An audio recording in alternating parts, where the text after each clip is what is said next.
वन्दे श्रीपुरुषोत्तमं च परमं धामाक्षरं ज्ञानदम् वन्दे प्रागजिभक्तमेव मनघं ब्रह्मस्वरूपं मुदा वन्दे यज्ञपुरोषदासचरणं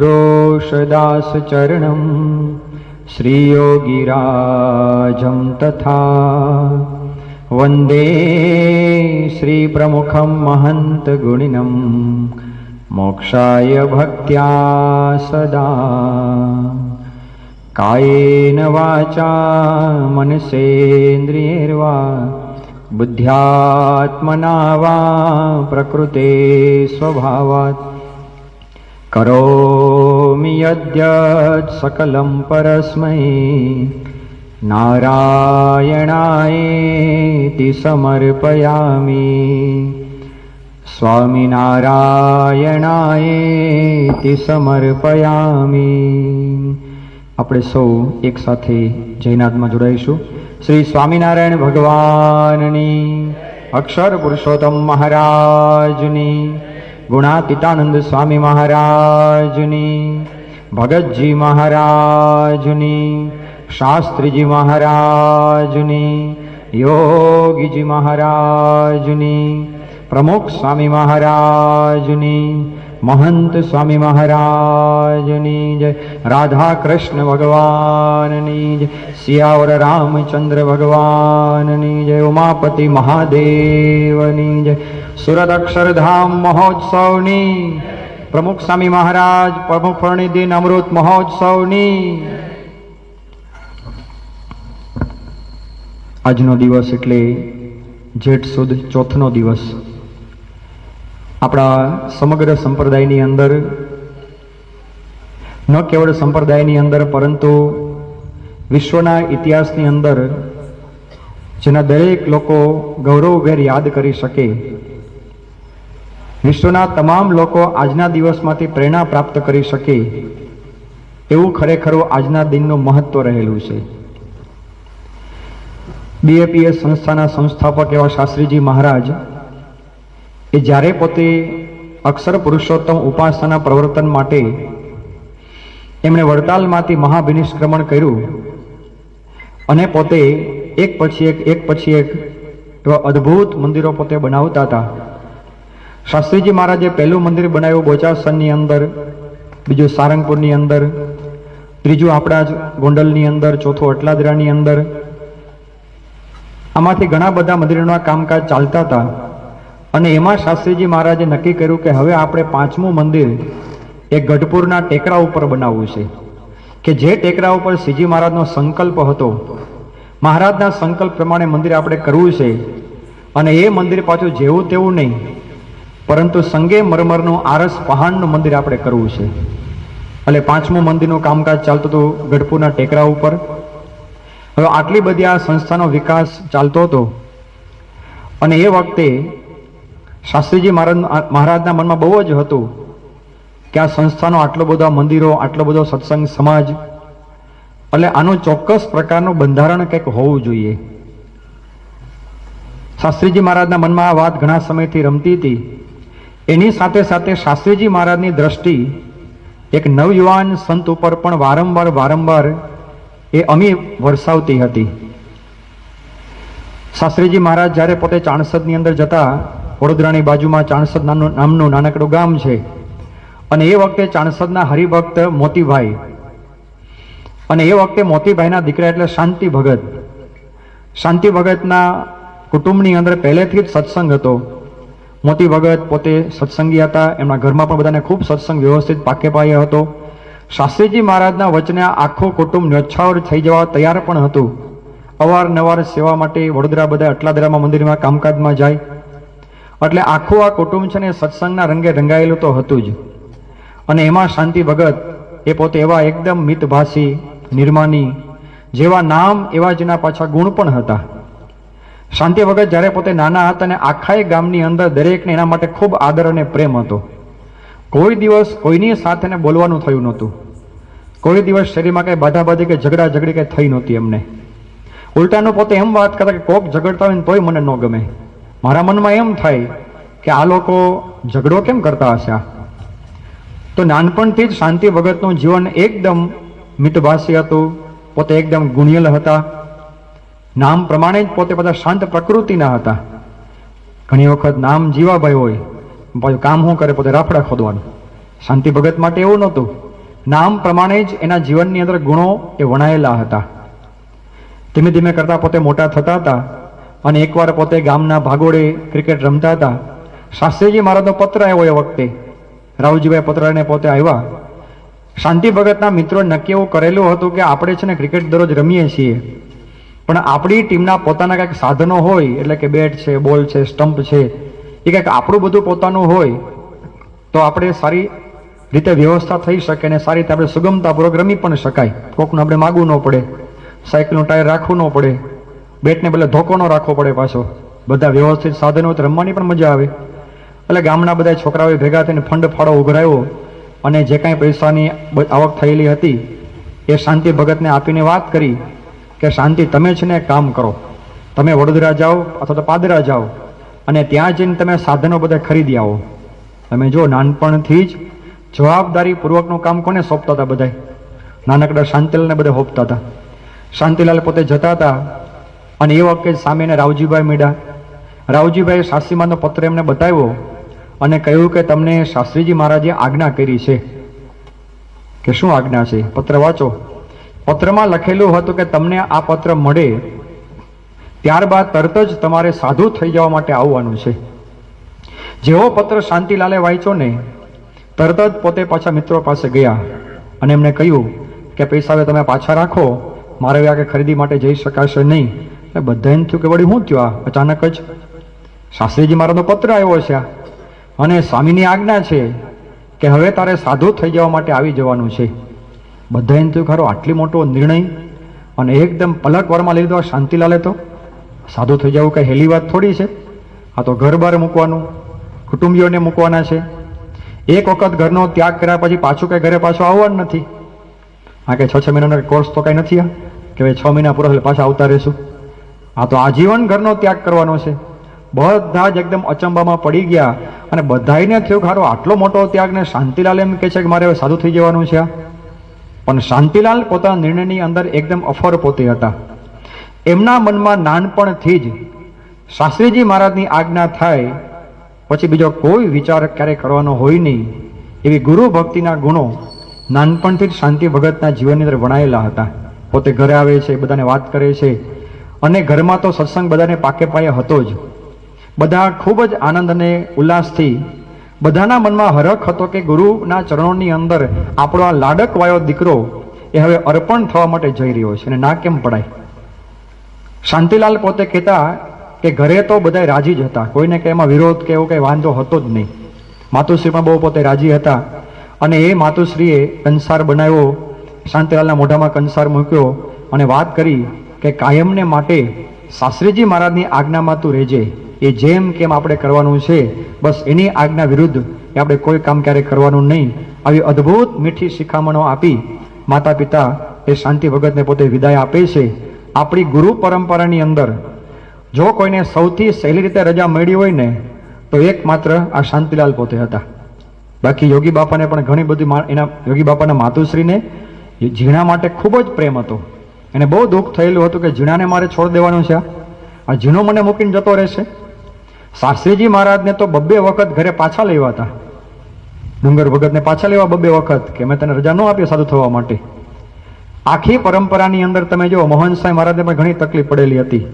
મોહન સાંઈ મહારાજના કુટુંબી બધા આણંદમાં રહેતા હતા. તો કુટુંબીઓના મનમાં એમ હતું કે આટલો હોશિયાર છોકરો, ભણેલો ગણેલો, BSc એગ્રીકલ્ચર એને કરેલું છે અને આમ જતા રહીએ, કારણ કે કુટુંબની પરિસ્થિતિ એકદમ સામાન્ય હતી, એટલી બધી કઈ પૈસાની આવક નહોતી. એટલે બધાના મનમાં એમ હતું કે જો 2-3 વર્ષ પોતે રોકાઈ જાય તો કંઈક આપણે પરિવારની અંદર પૈસે ટકે આપણે કંઈક થોડાક સદ્ધર થઈ જઈએ પછી વાંધો નહીં.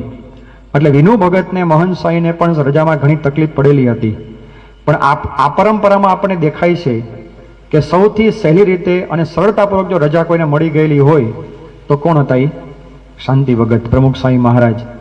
જ્યારે પોતે ઘરેથી નીકળ્યા, શાસ્ત્રીમાને મળ્યા, આંબલીવાડી પોળ અમદાવાદમાં ભાગવતી દીક્ષા આપી અને અહીંયા આપણા જ ગોંડલમાં અક્ષર ડેરીની અંદર એ શાંતિ ભગતને પાર્ષદમાંથી ભાગવતી દીક્ષા આપી નામ એનું પાડ્યું નારાયણ સ્વરૂપદાસજી. નારાયણ સ્વરૂપદાસ પોતે નાની ઉંમરના હતા, પણ શાસ્ત્રીજી મહારાજને એમના માટે ખૂબ જ પ્રેમ હતો. લેખિતન શાસ્ત્રી યજ્ઞ પુરુષ દાસ નામનો ગ્રંથ છે કે જેમાં શાસ્ત્રીજી મહારાજના પ્રસાદીભૂત પત્રો એમાં મૂકવામાં આવ્યા છે. અને એની અંદર શાસ્ત્રીજી મહારાજ પોતે લખે છે, પ્રમુખ સાહેબને પોતે પત્ર લખે છે અને એમાં પોતે લખે છે કે મને મારું મન સહેજે જ તમારામાં રહ્યા કરે છે. હવે શાસ્ત્રીજી મહારાજ છે ને પોતે વિચક્ષણ પુરુષ હતા, કોઈ દિવસ કોઈની મોહબતમાં પોતે ક્યારે લેવાય નહીં. અને શાસ્ત્રીજી મહારાજ છે ને એમ કહેવાય છે કે 7 ગરણે ગાડીને પાણી પીવે એવા પોતે ચરોતરના પોતે પાટીદાર હતા. કોઈ દિવસ છેતરાય નહીં, કોઈની લાગણીમાં પોતે લેવાય પણ ન જાય ક્યારેય પણ. પણ એ શાસ્ત્રીજી મહારાજ જ્યારે જ્યારે પોતે નારાયણદાને પોતે જોતા તો એકદમ એને ઉમળકો આવી જતો. પોતે કહેતા કે મારું મન સહેજે જ તમારામાં રહ્યા કરે છે. નાની ઉંમરની અંદરથી જ આ નારાયણદાએ ગુરુનો રાજીપો પ્રાપ્ત કરેલો હતો. એમની ઉંમર માત્ર 25 વર્ષની એમની ઉંમર હતી. અને એ વખતે શાસ્ત્રીજી મહારાજ એમને આજ્ઞા કરી કે તમારે સારંગપુર મંદિરના કોઠારી તરીકે તમારે સેવા કરવાની છે. નારાયણદાએ કીધું કે સ્વામી મને તો કઈ એટલી સૂઝ નથી વ્યવહારની અંદર, મારું એ બધું કામ નહીં, મને બધું ન આવડે. પણ તોય શાસ્ત્રી મહારાજનો અત્યંત આગ્રહ એમણે જોયો અને પોતે સ્વામીની આજ્ઞાથી એ સેવામાં પોતે જોડાઈ ગયા. પ્રમુખ સ્વામી મહારાજ પોતે વાત કરતા કે હું જ્યારે સારંગપુરમાં આવ્યો કોઠારી તરીકે એ વખતે સારંગપુર મંદિરનું વાતાવરણ કેવું હતું તો પોતે કહે છે કે મંદિર મોટું ગોળમ ગોળ અને કોઠારી 15 હોડ. કેવું હતું સારંગપુરમાં? સારંગપુરનું મંદિર કેવડું મોટું છે, આમ પોળું લાંબુ ઊંચું બધું, અને ગોળમ ગોળ કે આગળના પગથિયા છે ને ગોળાકારમાં પગથિયા છે. મંદિર મોટું ગોળમ ગોળ અને કોઠારી 15 હોડ. પેલા કેવું હતું કે આપણા મંદિરોની અંદર ઘણા બધા અલગ અલગ કોઠારીઓ બધા હોય કે ભાઈ ચાલો લાડુડીના કોઠારી જુદા હોય, અથાણાના કોઠારી પાછા જુદા હોય, પછી જે કોઈ રસોડું સંભાળે કોઠાર સંભાળે રસોડાનો એ પણ કોઠારી પાછા જુદા હોય. એમ સારંગપુરની અંદર ઘણા બધા જૂના જૂના બધા સંતો હતા, મોટી ઉંમરના બધા હતા અને બધાની પાસે આવી રીતે વહીવટ બધો હતો. હવે એવા સમયની અંદર બધાની પાસેથી કામ કરવું ને એ સારું ખરેખર અઘરો વિષય છે. પોતે નાના, ઓલા બધા મોટા, અને એવા બધા જ પાછાને બોલાવે. રસોડાની અંદર કંઈ કામકાજ વધી ગયું હોય, મહેમાન વધારે આવી ગયા હોય અને એમાં ભંડારી હોય તો તરત પોતે એ નાણદા અહીંયા આવો કે રોટલી તમારે વણવાની છે, પણ મારે થોડું કામકાજ હોય એનું, કોઠારી તમે છો કે બધું કરવું પડે, આવો કે રોટલી વણવા. તો એ રોટલી વણવા પાસે બોલાવે. રાતે વાડીએ જવાનું હોય. હવે એ વખતમાં સારંગપુરમાં ઘણી બધી મોટી જમીન આપણી શાસ્ત્રીમાં જે લીધેલી હતી, તો રાત્રે કંઈક વાડીએ ધ્યાન રાખવા માટે આટો મારવા જવાનું હોય તો એ વખતે ત્યાં એક પાર્ષદ પોતે એક સંત પોતે હતા. તો રાત્રે 12 વાગે પોતે નારાયણદાને ઉઠાડે કે નારાયણદા હાલો મારી ભેગા કે કેમ અત્યારે ક્યાં વાડીએ જવું પડે, તમે કોઠારી છો કે વાડીએ જવું પડે, ધ્યાન રાખવા પડે, કેટલી મોટી વાડી છે આપણી બધી અહીંયા. તો એની ભેગા પોતે પાછા જાય. પણ પ્રમુખ સ્વામી મહારાજે નારાયણ સ્વરૂપ દાસે છે ને બધાનો એટલો બધો રાજીપો એને પ્રાપ્ત કર્યો હતો. પ્રમુખ સ્વામી મહારાજ પોતે વાત કરે છે કે હું બધાથી હું નાનો હતો, પણ આપણે કે બધાને પૂછીને કામ કરીએ. બધાને હું પૂછું કે હું નાનો છું, કંઈક તમને બતાવજો, મારી કંઈ ભૂલ હોય તમે મને કહેજો, મને કાંઈ બહુ આવડતું નથી તો નવો છું, તમે મને જેમ બતાવશો ને એમાં બધું કામકાજ કરીશ. તમે જો નાની ઉંમરની અંદર કેટલી બધી સજાગતા, નાની ઉંમરની અંદર કેટલી બધી નિર્માણી પણ એના જીવનની અંદર હતું. બાકી સંસ્કૃતમાં એમ કીધું છે કે યૌવનમ ધન સંપત્તિ પ્રભુત્વમ અવિવેકિતા. યુવાન અવસ્થા હોય, ધન સંપત્તિ મળી જાય, સત્તા કંઈક પ્રાપ્ત થઈ જાય અને પ્રભુત્વ એટલે કે સત્તા મળે તો તરત જ એની વાહે વાહે ભેગું શું આવે પાછું? અવિવેકિતા. ઓટોમેટિક અવિવેકતા આવી જ જતી હોય છે. જેની જે પ્રકારની લાયકાત હોય એ પ્રકારે મળે ને તો જ બધું હરખું હાલતું હોય છે. પણ નારાયણદા પોતે કંઈક જુદી માટીના હતા.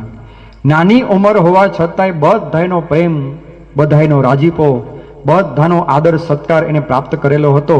એ સમયની અંદર સારંગપુરના ગામના લોકો એમ વાત કરતા હતા કે જો સારંગપુરના સરપંચ તરીકે એ નારાયણદાને રાખવામાં આવે તો અમારે ગામમાં ચૂંટણી કરવી જ નથી. કે અમારે બિનહરીફ તરીકે કોને ચૂંટવાના? પ્રમુખ સ્વામીને. કે એને ગામના સરપંચ બનાવી દે, અમારે ચૂંટણી કરવી જ નથી. ગામ લોકોનો રાજીપો, મોટા મોટા સંતોનો રાજીપો. બાજુમાં જે કષ્ટભંજન દેવનું મંદિર છે એમાં એક વીરસંગ ભગત પાર્ષદ પોતે હતા. એ વીરસંગ ભગતને ખબર પડી કે નારાયણદાને છે ને આ રાત્રે ઝઘડવા માટે વાડીએ લઈ જાય છે. તો જે સંત લઈ જતા પ્રમુખ નારાયણદાને એને વીરસંગ ભગતે વાત કરી કે તમારે છે ને આ નાયણદાન લઈ જવાના નહીં, કે તમારી વાડીનું ધ્યાન હું રાખીશ, પણ તમારે આને જગાડવાનું નહીં. કેટલો બધો પ્રેમ સંપાદન કર્યો હોય, જે બીજા મંદિરમાં છે, પાર્ષદ તરીકે છે, પણ તોય એને નારાયણ સ્વરૂપ સ્વામી માટે કેટલો બધો આદર સત્કાર લાગણીને ભાવ એને હશે કે આ નિર્દોષ છે, આ સાચા પુરુષ છે, અને કોઈ જાતનું માન નથી.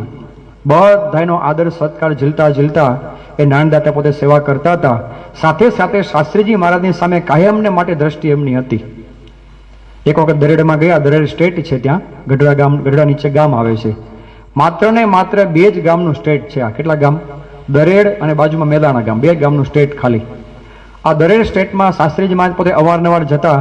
તેના જે રાજા હતા એ અવારનવાર સ્વામીને પોતે બોલાવતા. નાનદાતા પોતે ભેગા ગયેલા હતા. કથા વાર્તા થાય, રસોઈ બધી બનાવે, ઠાકોરજીનો થાળ થાય, બધાને જમાડવાના, પીરસવાનું, બધી ઘણી બધી સેવાઓ હોય. એમાં એક વખત શાસ્ત્રીજી મહારાજે વાત કરી નાનદાને કે હવે તારે છે ને અમદાવાદ સંસ્કૃત ભણવા માટે જવાનું છે.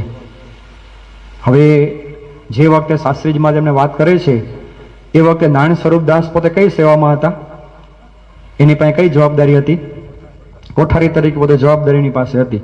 હવે જ્યારે બહુ વ્યવહાર કરવા માંડીએ ને પછી ભણવામાં બહુ મન ન લાગે. પછી તમને અનુભવ થતો હશે, જેનો છોકરો દુકાને બેહવા માંડ્યો હોય 10માં પહેલા, કાં તો જેને કારખાનું જોઈ ગયો હોય આપણું, અને એમાંય જો તિજોરીમાં રૂપિયાની થપ્પી પોતે જોઈ ગયો હોય આપણે તિજોરીમાં, પછી ભણવામાં ધ્યાન આપે. એને ખબર પડી ગઈ કે મારું ભવિષ્ય ઉજ્જવળ છે, આમાં હવે મારે કઈ ચિંતા કરવાની. આમાં વ્યવહારમાં જેમ જેમ પડવા માંડે એમ ભણવામાં પછી એનું ધ્યાન લાગતું હોતું નથી. શાસ્ત્રીજી મહારાજે નાનદાને વાત કરી કે તારે હવે સારંગપુરથી અમદાવાદ ભણવા માટે, સંસ્કૃત ભણવા માટે જવાનું છે. તો એ વખતે પણ નાનદા પોતે કે સ્વામી તમારી જેવી આજ્ઞા, હું જઈ શીખે. હવે કેટલું બધું મનમાં એને નક્કી કરેલું હોય કે ગુરુ જેમ કે એમ આપણે કરવાનું છે, બસ એ એક જ નિશાન. કોઈ સત્તા, કોઈ હોદ્દો, મારી જવાબદારી, મેં બધું ઊભું કર્યું, આ બધું હું થાય, કોઈ બંધન, કોઈ આસક્તિ, કોઈ જગ્યાએ નહીં.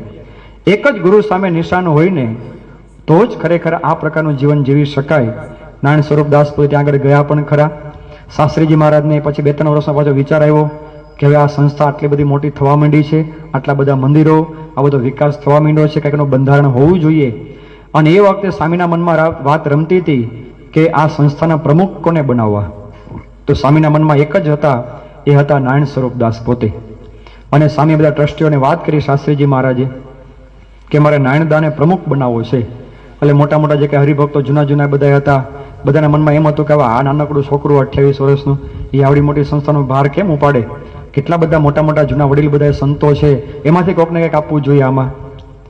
સ્વામીને છે ને પ્રમુખ સ્વામી મહારાજને, નારાયણ સ્વરૂપદાસને શાસ્ત્રીજી મહારાજે 2 થી 3 વખત વાત કરેલી હતી. તો નારાયણદા પણ પોતે ના પડે કે સ્વામી એ મારું કામ નહીં, હું તો નાનો માણસ, હું તો એકદમ સામાન્ય, આવડો મોટો આ ભાર હું ન ઉપાડી શકું, મારું આ કામ નહીં. સ્વામી 1 વખત વાત કરી, 2 વખત વાત કરીને સમજાવ્યા તો કે નહીં મારું એ કામ નહીં, મારે એ કરવા માટે મારે નથી કરવું કાંઈ. વારંવાર પોતે ના પાડતા હતા. હવે જે વખતે આપણી સામે આમ સત્તા આવતી હોય, આટલો મોટો હોદ્દો આપણને મળવાનો હોય, હવે એ વખતે કેવા ગલગલી આપણને થવા માંડે. આમ ઓલો થોડોક આમ માહોલ હોય ને, ઇલેક્શનનો માહોલ, તો અમારા મંદિર પાસે ઘણા લોકોને અવર જવર વધી જાય. આમ કાંઈક સાહેબ મને ટિકિટ અપાવો, ટિકિટ આમાં કાંઈક, એના મનમાં એમ લાગે હું ધારાસભ્ય થઈ જ જવાનું. બોલો, બધા એ વખતે બધાને એવું હોય છે કે આપણે ધારાસભ્ય થઈ જઈએ, આપણે ટિકિટ આપણને મળી જાય, ઓ ભયો કે 5 વર્ષ પછી વાંધો નહીં આપણે કંઈ. સામાન્ય હોય પોતે, ક્યારે રાજકારણમાં પોતે પગલું ન ભર્યું હોય તોય ટિકિટ લઈને પોતે ફરે. કેટલી બધી હોય છે આમ સત્તાની લાલસા, અને કેટલું બધું મનમાં આમ થયા કરે કે મને આટલો મોટો હોદ્દો અને સત્તા બધી મળી જાય તો મારી વાહ થવા માંડે, લોકો મને બોલાવે, મારી નામના વધવા માંડે. પણ નારાયણદાના મનમાં 1% વિચાર આવો કોઈ હતો જ નહીં, ક્યારેય નહીં. આટલી મોટી સત્તા એને આવવાની હતી ને છતાંય અંતરથી પોતે એકદમ અહમ શૂન્ય પુરુષ પોતે હતા.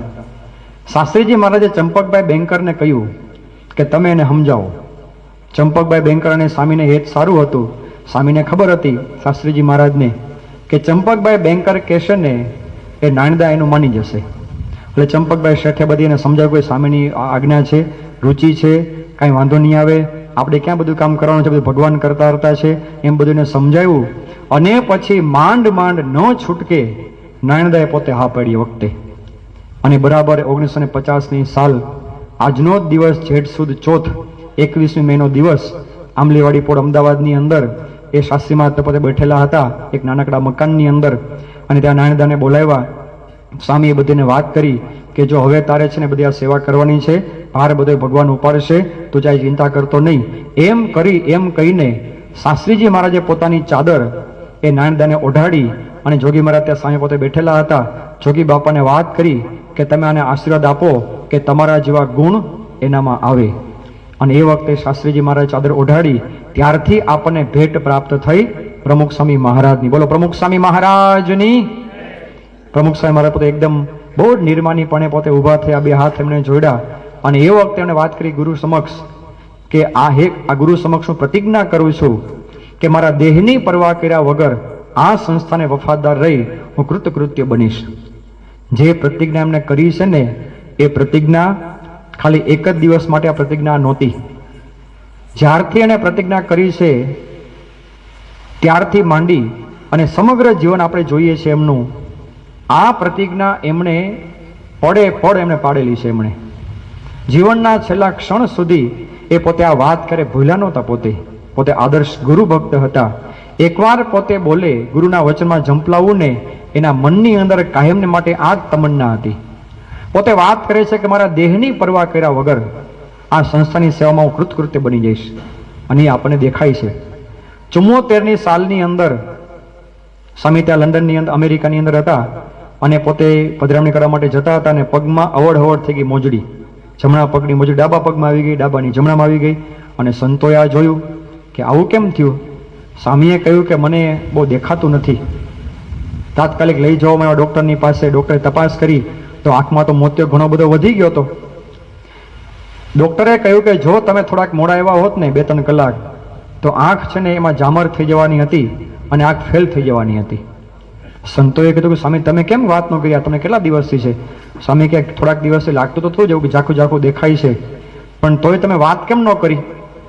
એ વખતે પ્રમુખ સાહેબ મહારાજે વાત કરી કે જો હું તમને કહું અને આપણે અમેરિકા અહીંયા આગળ આવ્યા છીએ અને આ બધો કાર્યક્રમ આપણો ખોરવાઈ જાય, બધા હરિભક્તો રજા લઈને બધા ઘરે રહ્યા હોય, આપણે પધરામણી કરવા માટે જવાનું હોય, સભાનો કાર્યક્રમ બધા ગોઠવાઈ ગયેલા હોય અને એમાં જો આ વાત તમને કરું ને તો બધા કાર્યક્રમો કેન્સલ થાય અને હરિભક્તો રજા લીધેલી હોય એમને ઘણી બધી અગવડતા થાય. હરિભક્તોને અગવડતા ન થાય, આપણને સામે અનુકૂળ થઈ જાય એટલા માટે એણે પોતાના દેહની પણ પરવા કરી નથી. આંખમાં મોતિયો આવી ગયો, પહેલો વિચાર કોનો હતો? હરિભક્તોનો હતો. આ સત્સંગ સમાજનો વિચાર એને કાયમને માટે રહ્યો છે. 1983ની સાલમાં એટેક આવ્યો, હાર્ટ એટેક સુંદલપુરાની અંદર. હવે એ વખતે કઈ દવાખાનું તો કઈ નાના ગામમાં હોય નહીં. તાત્કાલિક ગાડીમાં બેસાડી વડોદરા લઈ જતા હતા અને એમાં વચ્ચે આણંદની નજીકમાં ગાડી ઊભી રહી ગઈ એકદમ સ્વામીની. પાછળની ગાડીમાં સંતો બધા હતા. દોડતા સંતો એકદમ ગાડી નજીક આવી ગયા સ્વામી પાસે. બીજી વાર શું થયું, કંઈક હુમલો આવી ગયો શું? એ વખતે સ્વામીએ વાત કરી, બાપા શું થયું? સ્વામીએ કહ્યું કે આપણે આજે આણંદની અંદર ડાયાભાઈ ગજ્જરને ત્યાં પારાયણનો આ કાર્યક્રમ રાખેલો હતો. હવે આપણે ત્યાં જઈ શકાશે નહીં, એનો કાર્યક્રમ બંધ ન રહે એટલા માટે આચાર્ય સાહેબ ત્યાં આગળ મોકલજો. એનો કાર્યક્રમ યથાવત ચાલુ રહેવો જોઈએ. આપણે લીધે હરિભક્તોનો કાર્યક્રમ બંધ રહેવો જોઈએ. હવે તમે જો કઈ પરિસ્થિતિ છે પોતાની, જે વખતે પોતાને એટેક આવી ગયો છે, દવાખાને પોતે જાય છે. હવે જેને એટેક આવી ગયો ને એને ખબર પડે કે એટેક આપણે આવ્યો હોય ને આપણે કાંઈ દેખાય જ નહીં. પછી તો ઓહો મારું શું થાય, પરસેવે રેપજેપ થઈ ગયા હોય અને એને બધો અંધકાર દેખાવા માંડે. આમ હવે પૂરું થઈ ગયું ભાઈ, આમાં હવે આ બધું કાંઈ આપણું રહેવાનું નથી. બધા એને એ જ વિચારો બધા આવતા હોય. સ્વામીને એટેક આવી ગયેલો છે, દવાખાને પોતે જાય છે, વચ્ચે પોતે ઊભા રહી ગયા અને એ વખતે આવી નાજુક પરિસ્થિતિની અંદર એને પહેલો વિચાર એને કોનો આવે છે? હરિભક્તોનો વિચાર, સત્સંગ સમાજનો વિચાર. કાયમને માટે તમે જો છેક સુધી આ સત્સંગનું કેમ સચવાય, હરિભક્તો કેમ રાજી થાય, દરેકને હું કેમ રાજી કરી શકું, એના માટે એને કોઈ દિવસ પોતાના દેહની તમા રાખી નથી. ટાઢ, તડકો, ભૂખ, તરસ એ બધું જ વેઠી એને કાયમને માટે પોતે વિચરતા રહ્યા, પોતે ફરતા જ રહ્યા છે.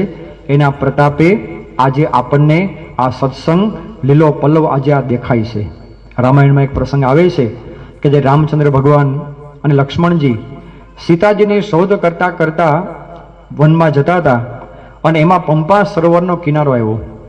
પંપા સરોવરના કિનારે શબરીજીનો આશ્રમ, શબરીજીની ઝૂંપડી હતી. રામજી અને લક્ષ્મણ બંને ત્યાં આગળ જતા હતા અને આંગણામાં અલગ અલગ બધા ફૂલ બધા ઉગાડેલા હતા એમણે પોતાના આંગણાની અંદર. રામચંદ્ર ભગવાન લક્ષ્મણજી બંને વાત કરે છે કે આપણે આખા વનમાં ફર્યા છીએ પણ આવી અદ્ભુત સુગંધ અને આટલું અદ્ભુત આ ફૂલ બધાય આપણે કોઈ જગ્યાએ જોયા નથી. આ શું હશે આનું રહસ્ય?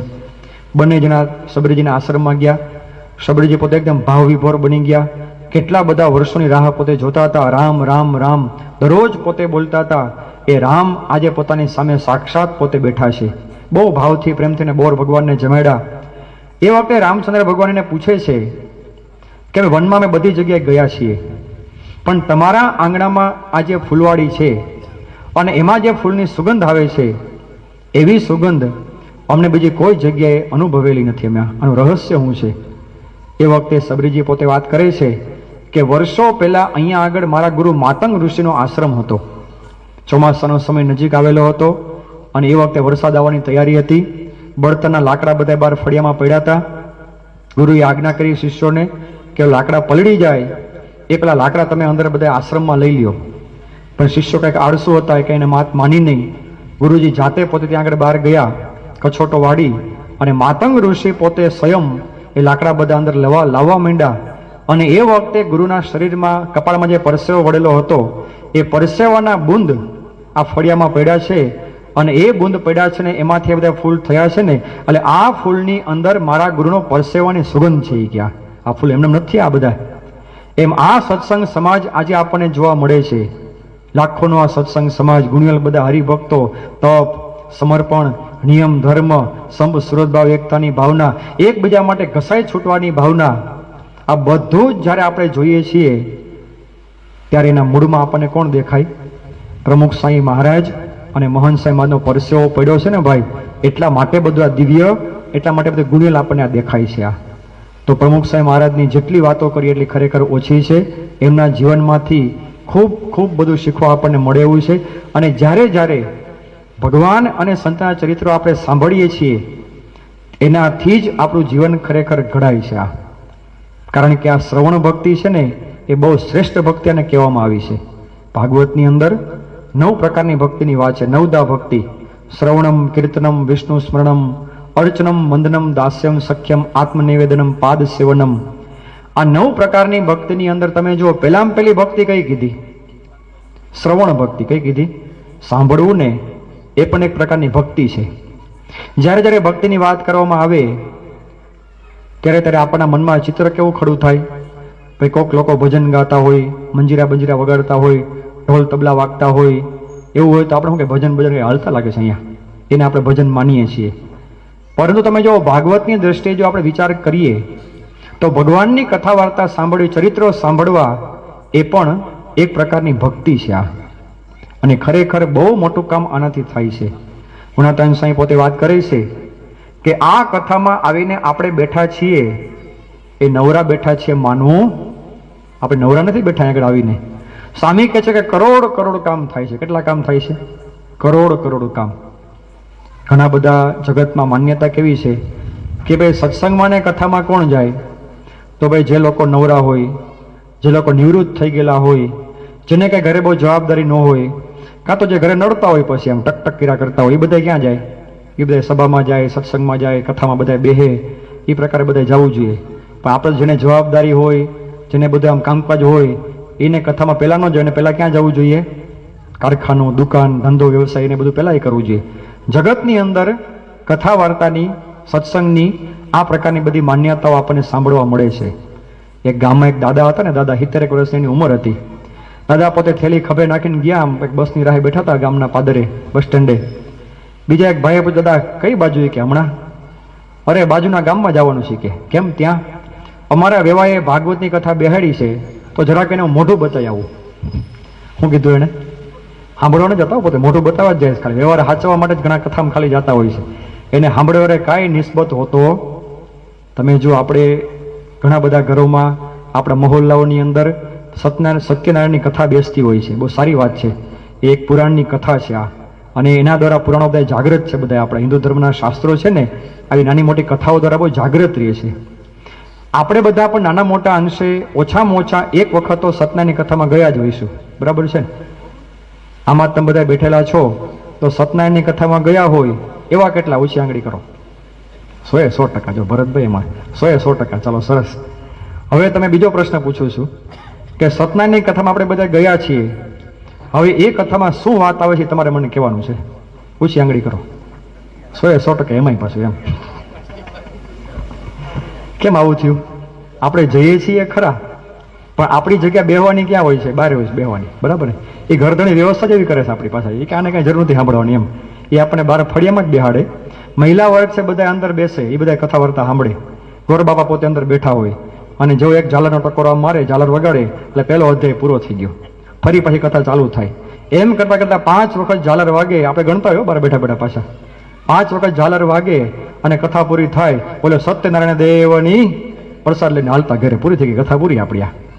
અને બહાર બેઠા બેઠા આપણે પાછી કથા કઈ કરતા હોઈએ? વાવાઝોડું કઈ બાજુ ગયું? એ બધી કથા આપણે આવી હાલતી હોય પાછી. અને મોદીએ યુદ્ધ થોડું કર્યું હોત તો સારું હતું. આમ આપણે સલાહ મોદીને દઈએ પાછા. ત્યારે બહુ ટૂંકમાં બતાવ્યું મોદી સાહેબ, લાંબુ હેલું હોત ને થોડું આમ ખબર પડી ગઈ લોકોને. આખા દેશનો વહીવટ, સમાજનો વહીવટ, વાતાવરણનો વહીવટ, એ બધું આપણે કથામાં બેઠા બેઠા બધું આપણે કરી નાખીએ. અને જેવી કથા પૂરી થાય એટલે પ્રસાદી લઈને સત્યનારાયણ દેવની જો પૂરી થઈ ગઈ કથા. એનો અર્થ શું થયો? કે કથામાં આપણે બેસીએ છીએ પણ કથા આપણામાં બેસતી, બસ કથા આપણામાં બેસે ને એ અગત્યનું આ કાર્ય છે. એટલા માટે ગુણાતાન સાંઈ વાત કરે છે કે આ કથામાં આવીને બેઠા છીએ એ નવરા બેઠા છીએ માનવાનું. આ નવરા માણસોનું આ કામ નથી. કરોડ કામ અહીંયા બેસવાથી થાય છે. મોહન સાંઈ મહારાજ એક પ્રસંગ પોતે કહે છે કે પોતે પરદેશની અંદર હતા, શિકાગોમાં લગભગ. અને એ વખતે ત્યાં આગળ મંદિરમાં રવિવારે સવારે કંઈ કથા વાર્તા ચાલતી હતી, પોતે કથા વાર્તા કરતા હતા. પેરેલલ રસોડા વિભાગની અંદર રસોઈનું બધું કામકાજ ચાલતું હતું. રસોઈ ઘણી બધી બની પણ ગઈ હતી. જે મુખ્ય વ્યક્તિ હતા રસોડા વિભાગના, એને એક ભાઈને મોકલા બહાર કે તમે 15 વ્યક્તિને શોધી આવો બહારથી. કે રસોઈ બધી આપણે બહાર ગોઠવવાની છે, કાઉન્ટર બધા ગોઠવવાના છે, બધું બહાર લઈ જવાનું છે, એટલે 15 સ્વયંસેવકો તમે બહારથી લઈ આવો. હવે એ ભાઈ છે ને એને બધી ચારે બાજુ આમ જોયું, ઘણા બધા માણસો આમ ફરતા તો ખરા, મેદાનમાં ઘણા બધા બેઠા હતા, મંદિરના પગથિયે ઘણા બેઠા હતા, અને આ બાજુ સભામાં કથા વાર્તા હાલતી હતી, બધી સભા ચાલુ હતી. એ ભાઈ પોતે એવા શરીર હતા ને, એને સભામાં જઈને જાહેરાત કરી ત્યાં આગળ માઇક લઈને કે તાત્કાલિક ધોરણે રસોડા વિભાગની અંદર 15 વ્યક્તિની જરૂરિયાત છે. કે તો બધા સ્વેચ્છાએ આવા વિનંતી છે. જેવી 15 વ્યક્તિની જાહેરાત થઈ અને સભામાંથી 30 વ્યક્તિ ઊભા થઈ ગયા. આમાં તો કોઈને કહેવું ન પડ્યું. 30 વ્યક્તિ પોતે ઊભા થઈ ગયા અને પોતે ગયા રસોડા વિભાગની અંદર. મોહન સાંઈ પછી મનન આપે છે આનું કે જો આમાં શું આપણે સાબિત શું થયું આમાંથી? જે વ્યક્તિ પોતે બોલાવવા માટે આવ્યા હતા એને ઘણી બધી જોયું તું ખરા. એને મંદિરમાં ઘણા બધા બેઠા હતા, એનું ફરતા હતા ઘણા, એમાંથી ને કોઈને ન બોલાવ્યા. એ ભાઈના મનમાં શું હતું કે સભામાં બેઠા બધા નવરાજ બેઠા, ત્યાંથી બોલાવો. આ બધાની આ બધા નવરાજ બેઠા, અહીંથી બોલાવો. અને જે લોકો સભામાં બેઠા હતા એમાં જાહેરાત કેટલાની થઈ હતી? ઊભા કેટલા થયા? ડબલ થઈ ગયા ઊભા. એનો અર્થ શું થયો કે જે લોકો કથામાં બેઠા હતા એના મનમાં એવું જ હતું પાછું નવરા બેઠે જેના કરતા હાલો થોડીક સેવા કરીએ. એના મનમાં હું નવરો બેઠો તો અહીંયા હવે થોડીક સેવા કરીએ આપણે એમ જઈને. એટલે જે લોકો બેઠા છે, જે લોકો નથી બેઠા, બધાના મનમાં ઊંડે ઊંડે તો એવું છે કે નવરા માણસોનું કામ એટલે કે સભામાં બેહવાનું આ બધું કામ. પણ સ્વામી ના પાડે છે. ગુણાતાન સ્વામી કહે છે કે કરોડ કામ થાય છે અહીંયા બેસવાથી. કયા કરોડ કામ પોતે કહે છે? સ્વામી કહે છે કે 184 જમપુરી ગર્ભવાસ એના ઉપર આપણે લીટા તાણીએ છીએ. બસ હવે આપણે કોઈ કઈ ગર્ભવાસમાં જવાનું નથી, કે જમપુરીમાં કઈ જવાનું નથી, કે નરકમાં કઈ જવાનું નથી. કદાચ આપણા મનમાં એમ લાગે કે આ બધું વડે કોણે જોયું? આ બધું તો એ ક્યાં? આ તો બધી પરલોકની બધી વાતો હોય, આ તો બધું લખ્યું હોય, એ કોણ ક્યાં ના ક્યાં જોવા ગયું? ક્યાં કોણ ગયું પછીના ભાગમાં? કોણ ક્યાંથી આવ્યું હતું કોણ ક્યાં ગયું? કોઈને ક્યાં કઈ ખબર છે? આમાં જગતમાં છે ને મોટા ભાગનો વર્ગ આવો છે ને, કોઈ ખબર જ નથી કઈ ક્યાંથી આપણે આવ્યો હતા ને ક્યાં આપણે જવાનું છે. એક સ્કૂલની અંદર એક શિક્ષક હતા, એક સાહેબ હતા. એને છે ને ક્લાસરૂમમાં બધા બાળકો બેઠા હતા, 30-35 બાળકો બધા બેઠા હતા. તો સાહેબે છે ને એક પ્રયોગ કર્યો. એમાં બારીઓ બધી બંધ કરાવી, છોકરાઓ પાસે બારણું બંધ કરાવ્યું, આવું ટેબલ હતું, એના ઉપર આમ મીણબત્તી સાહેબે પ્રગટાવી. આમ છોકરાઓને પછી પૂછ્યું કે બોલો છોકરાઓ, પ્રકાશ આમાં આવ્યો ક્યાંથી? ક્યાં?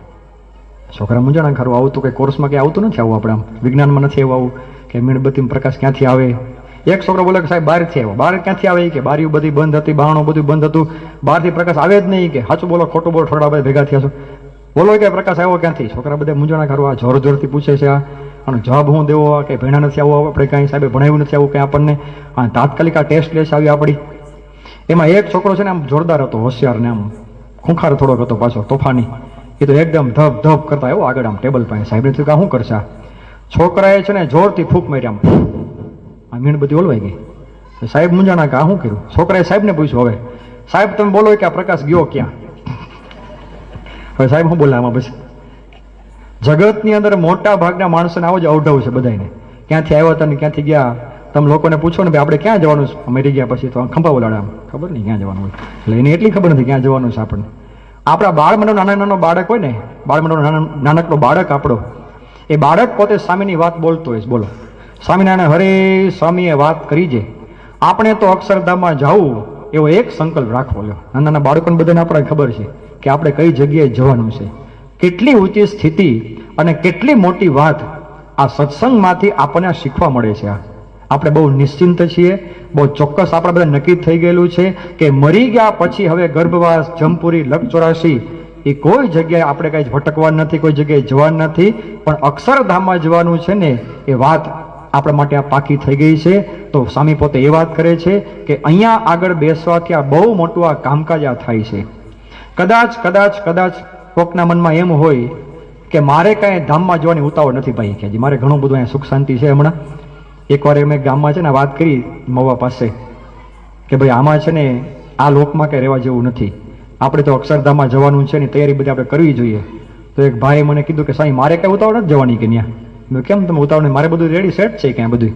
એ કે કદાચ બીજી વાર પાછું મારે આવવું પડે તો મને કંઈ વાંધો નથી કે આમાં. આને મારે શું સમજાવું આપણે આને કે કદાચ બીજી વાર આવવું પડે તો વાંધો નથી, પણ આ લોકમાં કંઈ પાછું આવવા જેવું પણ કાંઈ વાંધો નહીં. તમારે પાછું આગળ આવવું હોય પણ આ લોકમાં આપણે સુખી થવું હોય ને તો એના માટે પણ આ જ વાત પાછી શીખવાની છે. મુક્તાનંદ સ્વામી પોતે વાત કરે છે કે જ્ઞાન વિના દુઃખ પાવત દુનિયા. શું કહે છે પોતે? જ્ઞાન વિના દુઃખ પાવત દુનિયા. મુક્તાનંદ સ્વામી પોતે એમ નથી કહેતા કે પૈસા વિના દુઃખ પાવત દુનિયા, ધન સંપત્તિ વિના દુઃખ પાવત દુનિયા, કે સત્તા વિના દુઃખ પાવત દુનિયા, એવું પોતે નથી કહેતા. એક જ વાત પોતે કરે છે કે જ્ઞાન વિના દુઃખ પાવત દુનિયા. આ સંસારની અંદર જો સુખી આપણે થવું હોય, આ લોકમાં જો આપણે શાંતિ પ્રાપ્ત કરવી હોય તો એના માટે શું કરવું પડશે? આ જ્ઞાન, આ સમજણ એ આપણે કેળવવી જ પડશે. અને જો આ સમજણ વગર ગમે એટલું આપણે પામ્યા હોઈશું તો એ કોઈ કામનું નથી રહેતું. આ નિષ્કુળાનંદ સાહેબ બહુ અદભુત પોતે વાત કરે છે કે જેમ 100 શૂન્ય સારા કરે પણ એક ન કરે જો આગળે, તે સરવાળો શેનો મેલ છે તે તો કરે છે કાળપ કાગળે. કે આપણે ગમે એટલા મીંડા મીંડા મીંડા મીંડા આપણે કરીએ. ધારો કે તમે અહીંથી મીંડા કરતા કરતા કરતા દોડતા દોડતા રોડ ઉપર આમ જતા હોય અને છેક તમે અક્ષર મંદિર સુધી પહોંચી ગયા, ખાલી મીંડા જ તમે કર્યા છો આમાં, તો હવે એની કેટલી કિંમત થાય? એ વકીલ સાહેબ બોલો, એની કાંઈ કિંમત ન થાય. હવે ધારો કે એક જ મીંડું આપણે કર્યું હોય અને એની આગળ એક એકડો કર્યો હોય તો કેટલા થાય? 10. હવે એક મીંડું તમે વધારોમાં પાછું, હજી એક મીંડું વધારો, હજી એક મીંડું વધારો, હજી એક મીંડું વધારો. થાકતા નહીં હો, જલ્દી બોલજો. હજી એક મીંડું વધારો. ક્યાં પહોંચ્યા? 10 લાખે પહોંચી ગયા. હજી એક મીંડું વધારો. માસ્તર કોણ છે? શિક્ષકો હોય, બોલવા માંડો જલ્દી. આમાં વકીલ સાહેબ બોલતા બંધ થઈ ગયા. હજી એક મીંડું વધારો, કરોડ, 10 કરોડ થયા ને. તમે જો જેમ જેમ મીંડા વધારતા ગયા એમની કિંમત એની વધતી ગઈ.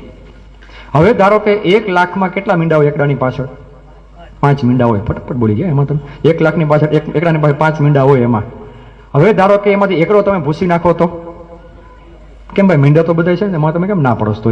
મીંડા તો બધા એમનામ જ છે, પણ જતું હું રહ્યું? એકડો જતો રહ્યો.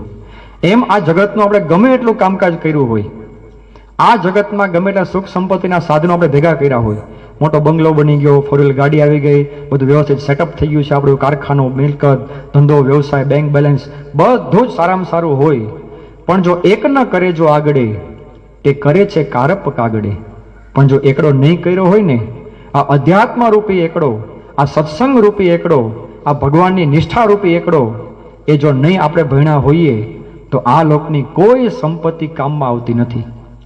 હવે આ વાત મનમાં રાખી હવે તમે જગતને તમારે જોવાનું કે ખરેખર આવું થયું છે. પાછું આવા અનુભવો કેટલા બધા લોકોને થયા છે. આવા આપણે ઓલી વાત સાંભળીએ છીએ કે ઇઝરાયલનો રાજા હતો કિંગ સોલોમન, કેટલી મોટી એની પાસે બંગલો, એની પાસે કેટલી બધી સંપત્તિ હતી, એની પાસે 1000 રાણીઓ હતી. કેટલા હતા એની પાસે? લોકોને એકમાંય તકલીફ પડે ને, એકે મળતા નથી. હવે તો શોર્ટેજ છે બહુ, એકે નથી મળતા. એની પાસે 1000 રાણીઓ હતા. અને છતાંય પોતે શું કહે છે કે મને આ રાણીઓ જ મને વધારે વધારે બીક લાગે છે. આ સ્ત્રીઓ છે ને, આ મારા આ મહિલાઓ છે ને, એની પત્નીઓ બધા એ કહે છે કે એ મને ડાકણ જેવા બધે લાગે છે. હવે ભાઈ તમે જ ગોતવા ગયા હતા બધા, તમે સિલેક્શન બધાનું કર્યું છે, તો એ શું થઈ ગયું એને? એમાં એને શાંતિ ન મળી. એને એની સામે તમે જો નરસિંહ મહેતા જુનાગઢના આપણા, એના એક પત્ની હતા, પોતે વયા ગયા ધામમાં, અને પોતે શું બોલ્યા? હા, બધાને આવડી ગયો, બોલો તો. ભલું થયું ભાંગી જંજાળ સુખે બચશું. જો એકની પાસે બધું જ છે છતાંય શાંતિ નથી, આની પાસે હતા તોય વયા ગયા પોતે, તો એને શું હતું? એને શાંતિ હતી. તમને દુનિયામાં આવા ઘણા બધા પ્રસંગો, આવા ઘણી બધી ઘટનાઓ, ઘણું બધું તમને જોવા મળશે કે હારું જેટલું જગતમાં લોકો પામ્યા છે, મેળવ્યું છે, જેના માટે મથ્યા છે, દોડ્યા છે, પણ જો એકડો ભૂલાઈ ગયો, એને કોઈ વસ્તુ કામમાં કંઈ આવી નથી.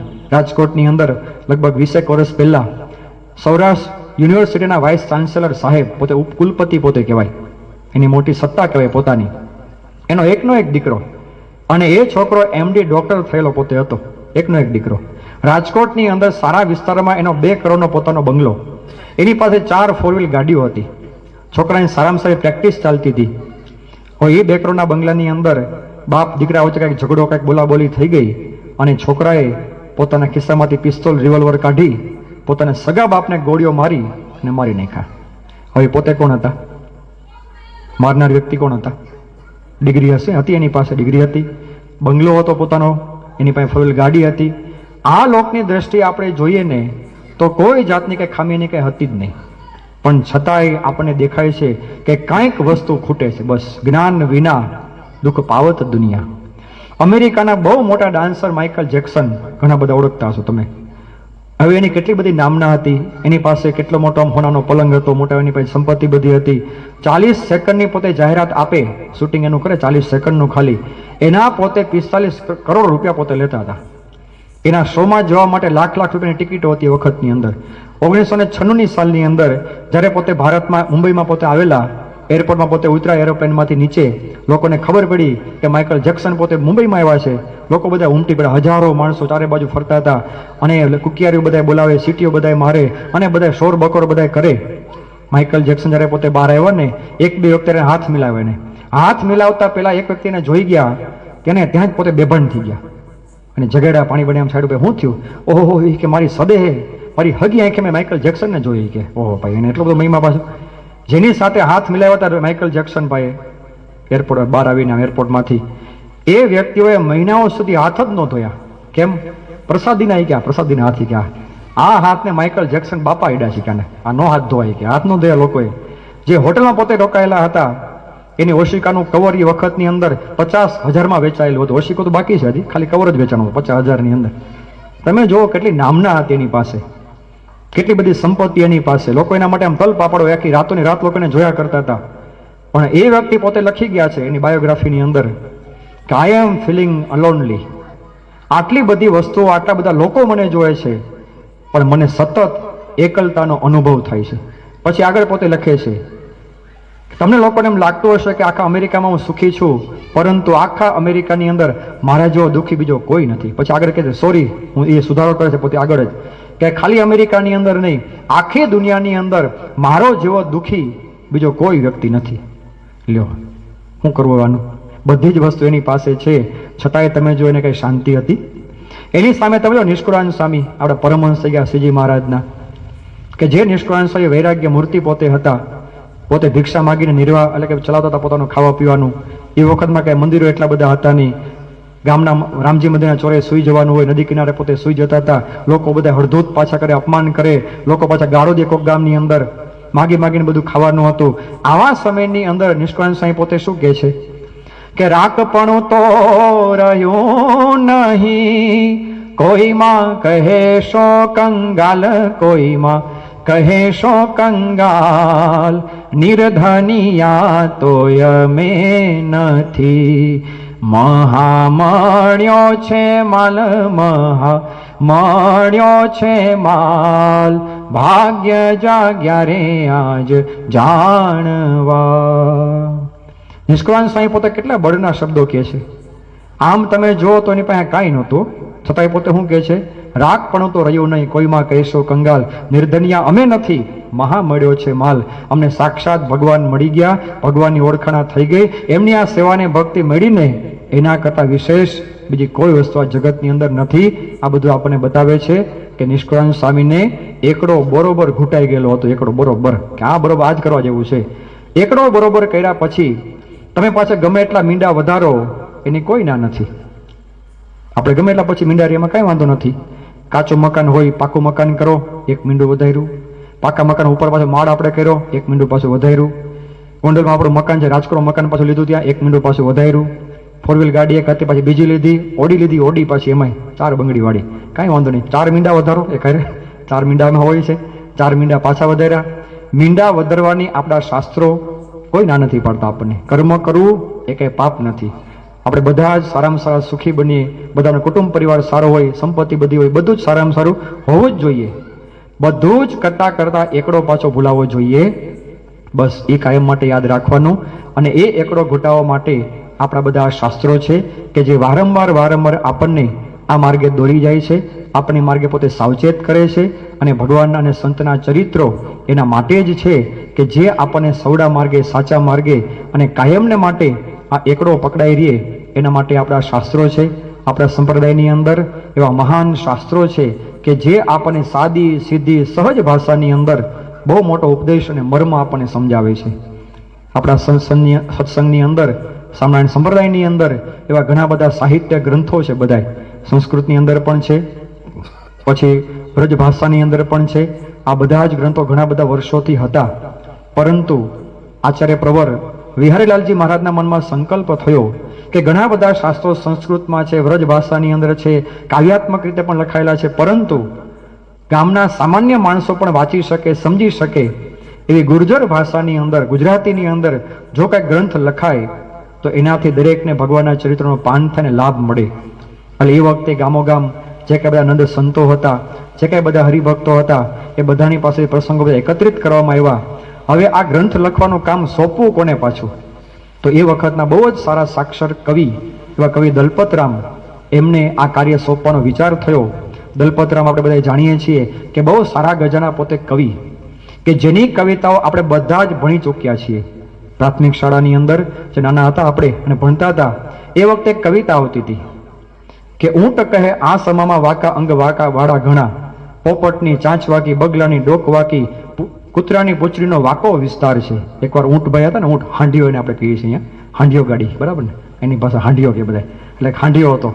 હવે એ હાંડિયો છે ને પોતે આમ જતો હતો રસ્તાની અંદર, અને બધાને પોતે આમ જોયા કરે કે ઓહો, પોપટની ચાંચ વાકીને, બગલાની ડોક વાકીને, કૂતરાની પૂંછડી વાકીને, ભેંસના શિંગડા વાકાને, સારું બધું વાકું એ કહેતો બધું. આ બધાને પોતે વાકું જોતો હતો. સાંભળી શિયાળે બોલ્યું દાખે દલપતરામ. આ બધી જ વાત કોણ સાંભળી ગયું? પાછું શિયાળીઓ પોતે સાંભળી ગયું.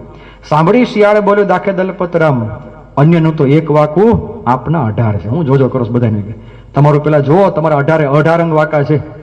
તમે જુઓ, સાચી વાત છે કે નહીં? ઊંટમાં તમે હોઠથી શરૂઆત કરો, હોઠ વાકો, આંખોની વાકી ચૂકી હાવ, માથું પાછું વાકું ચૂકવું, આમ બેડોળ હાવ, એના પછી ડોક વાકી, એની પીઠ વાકી, પૂંછડી, બધું જ વાકું. તો એ ઊંટ પોતે કોને જોતું હતું? પાછું બીજાનું પોતે જોતું હતું. યોગીજી મહારાજની જીવન ભાવના જે આપણને શીખવાડે યોગી બાપા, કે કોઈના ક્યારે અવગુણ જોવા નહીં, દરેકના ગુણ જોવા.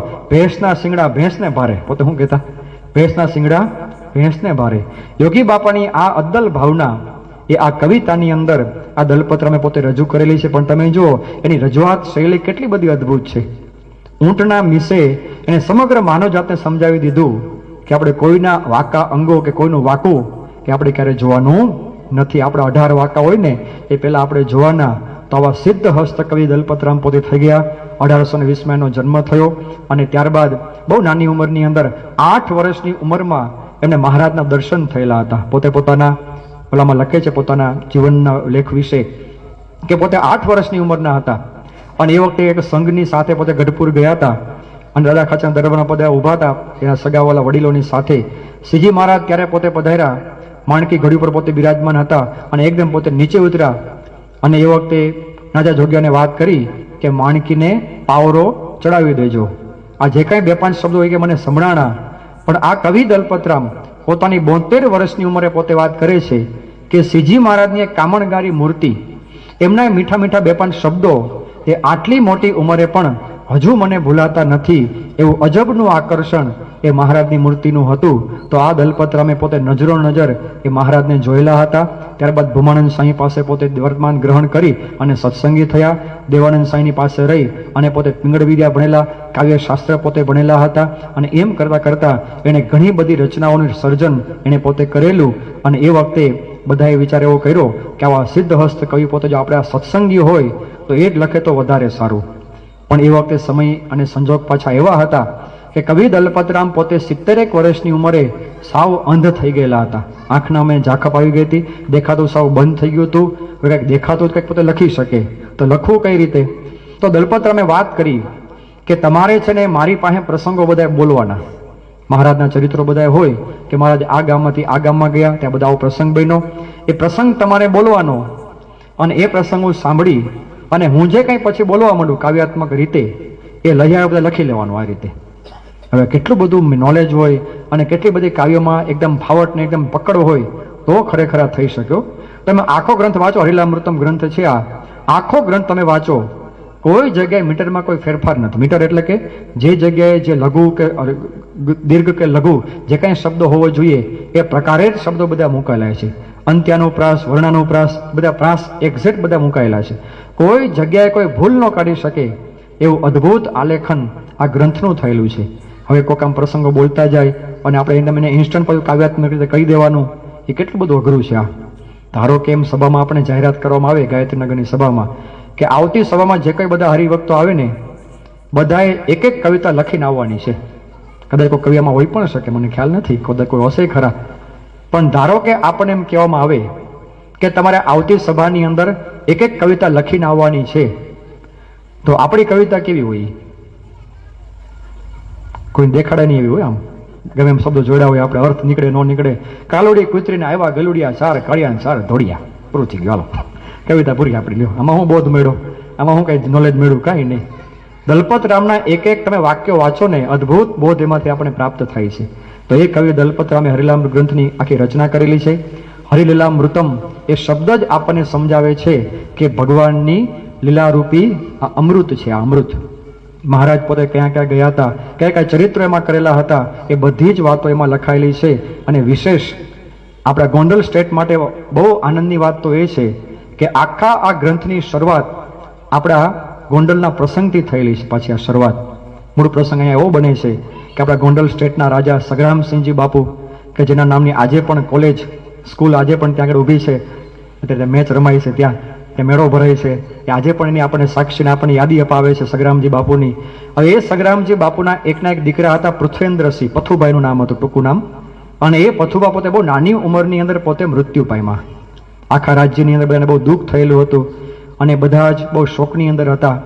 અઠવાડિયું થયું, 15 દિવસ થયા, એનું કારજ વિધિ બધી પતી ગઈ, મહિનો 1.5 મહિનો થઈ ગયો અને છતાંય સગ્રામસિંહજીના મનમાંથી આ શોક ટળતો નહોતો. આ પોતે વહીવટ બરોબર કરી શકતા નહોતા, બહુ પોતે ઉદાસ રહેતા હતા. મંત્રીઓને ચિંતા થઈ કે આવું સારું કેટલા દિવસ હાલશે આ. એમ એક હરજીવનજી નામના એક મંત્રી હતા, પોતે જુનાગઢ ગયા. એને ખબર કે જુનાગઢમાં સ્વામિનારાયણનું મંદિર છે અને ત્યાં અક્ષરબ્રહ્મ ગુણાતાન સાંઈ પોતે બિરાજમાન છે અને એ ગુણાતાન સાંઈ પોતે મહાસમર્થ સિદ્ધ પુરુષ છે અને પોતે અવારનવાર અમારા ગોંડલમાં પણ પોતે આવે છે. એટલે એમની પાસે પોતે ગયા, સ્વામીને વાત કરી કે સ્વામી અમારા રાજ્યમાં એક આવો દુઃખદ પ્રસંગ બન્યો છે, રાજાના મનમાંથી શોક એનો ટળતો નથી, જો તમે ત્યાં પધારો, તમે કંઈક એને વાત કરો ને તો કંઈક એના અંતરમાંથી આ શોક ટળે. એટલે એમની પ્રાર્થના સાંભળી અને ગુણાતાન સાંઈ પોતે આગળ પધાર્યા. નવલખા બંગલામાં સ્વામીની પધરામણી થઈ. સગ્રામસિંહજી બાબુ પોતે સામે બેઠેલા હતા, ગુણાતાન સાંઈ પોતે સામે ગાદી ઉપર બેઠા હતા. અને એ વખતે સ્વામીએ જોયું તો સગ્રામસિંહજીનો ઉદાસ ચહેરો હતો, પોતે એકદમ એને કંઈ ચેન નહોતું પડતું, ઘણા બધા દિવસથી પોતે એકદમ દુઃખી થઈ ગયેલા હોય એવું એને ચહેરા ઉપરથી લાગતું હતું. અને એ વખતે ગુણાતાન સાહેબ બહુ અદ્ભુત વાત એમને કરે છે. આ આખો સંવાદ સગ્રામસિંહજી બાપુ અને ગુણાતાન સાહેબનો સંવાદ છે ને એ પહેલો સંવાદ આ ગ્રંથની શરૂઆતમાં મૂકવામાં આવ્યો છે. સાંઈ પોતે વાત કરે છે કે નૃપતે દુઃખ તો બહુ સહ્યું, સુણ આ વાત ગુણાતીતે કહ્યું, મરવું જનનો સ્વભાવ છે, જન્મ્યા ત્યાંથી નક્કી ઠરાવ છે, જનનો તન માટીનો ઘડો, નથી એ અખંડ આપણો.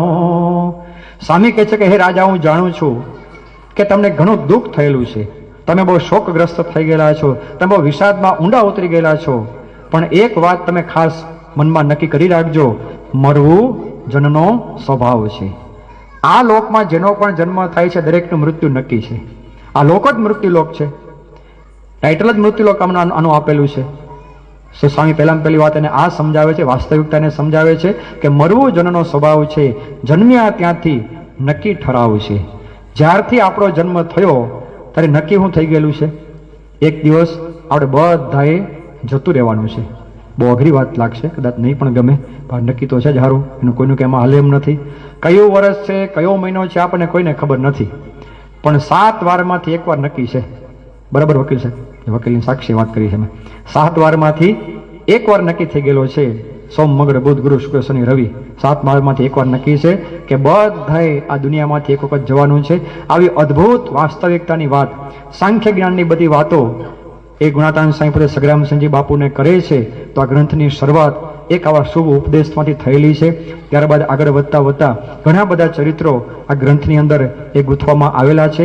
એમાં એક ચરિત્ર બહુ અદ્ભુત છે કે શ્રીજી મહારાજ પોતે ધર્મધોરા ધારણ કર્યા બાદ બાજુમાં જેતપુર ગામ ત્યાં ધર્મધોરાને સોંપવામાં આવી અને સહજાનંદ સ્વામી તરીકે પોતે એ આવી રીતેનું નામાભિધાન થયું. અને ત્યારબાદ મહારાજ દરેક જગ્યાએ પોતે ફરતા હતા. અને એ વખતે જેતપુરની અંદર કચ્છ ભુજના કેટલાક હરિભક્તો આવેલા હતા અને એમણે આમંત્રણ આપેલું હતું કે મહારાજ દર વર્ષે રામાનંદ સ્વામી અમારા કચ્છ દેશમાં આવતા હતા, તો હવે તમે પણ અમને વચન આપો કે તમે વહેલામાં વહેલી તકે કચ્છ દેશમાં પધારશો. મહારાજ કે હારું અમે આવશું. એટલે મહારાજે વચન આપેલું હતું. એટલે મહારાજને કચ્છ ભુજ દેશની અંદર જવું હતું, પણ એ વખતે મહારાજ પોતે ફરતા ફરતા દરેક જગ્યાએ જાય છે. અહીંયા આગળ કવિ પોતે નોંધે છે, ગયા હાલારમાં હરિરાય ભલો ભાદરા ગામ છે જ્યાં વિપ્ર મૂળજી ત્યાં ગુણ વૃંદ થયા છે ગુણાતીતાનંદ. ઉતર્યા પ્રભુ તેને નિવાસ તેના અંતરની પૂરી આશ. ભક્ત રત્નો અને ડોસા ભાઈ ભક્ત વિશ્રામ આવ્યા ધાઈ. તેણે સેવા સજી ઘણી સારી પછી ત્યાંથી ચાલ્યા અઘહારી. શેખ પાટ ગયા સુખકાર ત્યાં તો લાલજી નામે સુથાર. મહારાજ પોતે વિચરણ કરતા કરતા એ હાલાર દેશની અંદર જાય છે. આપણે બધા જાણીએ છીએ કે આપણું ગુજરાત એ આજથી લગભગ 150-200 વર્ષ પહેલા એ અલગ અલગ પ્રાંતોમાં વેચાયેલું હતું. આ બાજુ આપણે સોરઠ દેશ કહેવાય, આપણો આ બધો જુનાગઢ, પછી આ ગોંડલ સોરઠ દેશની અંદર બધું આવે છે. તમે આ બાજુ દરિયા બાજુ જાઓ તો પછી નાઘેર દેશ આવે, ઉના છે ને, ઉના પંથક એ નાઘેર કહેવાય છે, લીલી નાઘેર. ઉનાની અંદર છે ને હજી સુધીમાં ક્યારે દુકાળ પડ્યો નથી કોઈ દિવસ. 87માં પણ નહીં, 56માં નહીં, કોઈ દિવસ નહીં. હજી સુધીમાં 200 વર્ષમાં કોઈ દિવસ દુકાળ નાઘેરમાં પડ્યો નથી. તમે ત્યાં થોડાક આગળ આમ જાઓ રાજુલા બાજુ તો એને પણ આવી રીતે આખું જાફરાબાદ ત્યાં બધું બધા દેશો બધા છે અલગ અલગ, તો એનીથી આગળ તમે જાઓ તો પાંચાળ દેશ પછી એને કહેવામાં આવે છે. ત્યાંથી થોડાક આપણે આગળ જઈએ તો ગોહિલવાડ દેશ છે, ઝાલાવાડ દેશ છે, મોટી ઝાલાવાડ, નાની ઝાલાવાડ, જે સુરેન્દ્રનગર જિલ્લો છે આખો. એમ કરતાં કરતાં તમે આ બાજુ પાછા આવો તો જામનગર જિલ્લો એટલે હાલાર દેશ આખો એને કહેવાય છે. તો એ હાલાર દેશની અંદર એ મહારાજ પોતે ફરતા ફરતા ગયા અને એમાં ધ્રોળની બાજુમાં ભાદરા ગામ છે કે જે ભાદરા ગામની અંદર અક્ષર બ્રહ્મ ગુણાતાંસાનો જન્મ ત્યાં આગળ થયેલો હતો. મહારાજ થોડા દિવસ ત્યાં પોતે રોકાયા, બધાને ઘરે પોતે થાળ જમવા માટે પણ પોતે ગયા, બધાને ખૂબ લાભ આપતા આપતા એ સ્વામી મહારાજ ત્યાંથી પછી બાજુનું એક બીજું ગામ છે અને એ ગામ છે શેખપાટ ગામ, કે જે શેખપાટ ગામની અંદર એ લાલજી સુથાર પોતે પ્રગટ થયેલા, એનો જન્મ ત્યાં આગળ થયેલો હતો. 1822ની સાલની અંદર ગુર્જર સુથાર જ્ઞાતિની અંદર આ લાલજી સુથારનો જન્મ ત્યાં થયેલો. પોતે બધું જ મિસ્ત્રી કામ કરતા હતા, એની પોતાની કોડ હતી અને મહારાજ ત્યાં પોતે ગયા. મહારાજ દરરોજ એને ત્યાં પોતે કોડમાં બેઠા બેઠા પોતે વાતો કરે. મહારાજની અને સંતોની મોટા મોટી વિશેષતા કઈ હતી, એને છે ને કોઈ દિવસ આડો વ્યવહાર બગાડ્યો નથી એમણે. આપણે જે કાંઈ બધો વ્યવહારિક કામકાજ કરતા હોય એ વ્યવહારનું કામકાજ કરતા કરતા એ સત્સંગ કઈ રીતે થઈ શકે એ જ કાર્ય એ મહારાજે અને આ નંદ સંતોએ બધાએ કરેલું છે. તો એ રીતે મહારાજ દરરોજની કોડમાં પોતે બેસવા માટે જાય. પેલા લાલજી ભગત પોતે લાકડું બધું ઘડતા હોય તો એની ભાષામાં એને સમજાય. એ જ રીતે મહારાજ બધાને વાતો કરે કે લાલજી ભગત બોલો બોલો મહારાજ, આ લાકડું જે તમારી પાસે બધું પડ્યું છે આ ફળિયાની અંદર, એની શું કિંમત ગણાય કે થળિયા મોટા મોટા બધા ઝાડવાના હતા ફળિયામાં. અરે મહારાજ આની આમનામ તો કાંઈ કિંમત દો ગણાય કે આ તો હું લઈવો કામ માટે. બાકી જો વન વગડામાં લાકડું બધું હોય તો લોકો બળતણમાં વાપરીને એને બાળી નાખે, હળગાવી નાખે બધું. મહારાજ કેમ નહીં કે હા મહારાજ બીજી અને પછી આગળ વાત કરી કે જો તમે લાકડાને તમારે ઘેરે લાવો અને પછી તમે એમાંથી પાટિયા પાડો, પાટિયા, તો એની કેટલી કિંમત ગણાય? મહારાજ એની કિંમત તો પછી વધી જાય કે મારી ફર્નિચર બધું બને, બારણા બને, બારી બારણા બને, એની કિંમત પછી વધી જાય. મહારાજ કે બરાબર, ચાલો. હવે લાકડીયા પાટિયા પાડેલા હોય એમાં જો નકશીકામ બધું કરવામાં આવે તો પછી એની કેટલી કિંમત થાય? અરે મહારાજ, એની કિંમત તો બહુ પછી વધી જાય. એ તો મોટા મોટા રાજા મહારાજાઓ હોય એને બધી તો એની કિંમત બધા અમને આપે પછી તો લાકડું એની જ હોય, પણ જો નકશેમાં કરેલી હોય તો એની ઘણી બધી કિંમત એ વધી જતી હોય છે. આ વાત કરતા કરતા મહારાજે પછી વાત કરી કે જો આમાં આવું જ છે, આ મનુષ્ય દેહ છે ને એ આપણો બધો એમનેમ જતો રહે છે હાવ આ લોકના વ્યવહારને વહીવટની અંદર.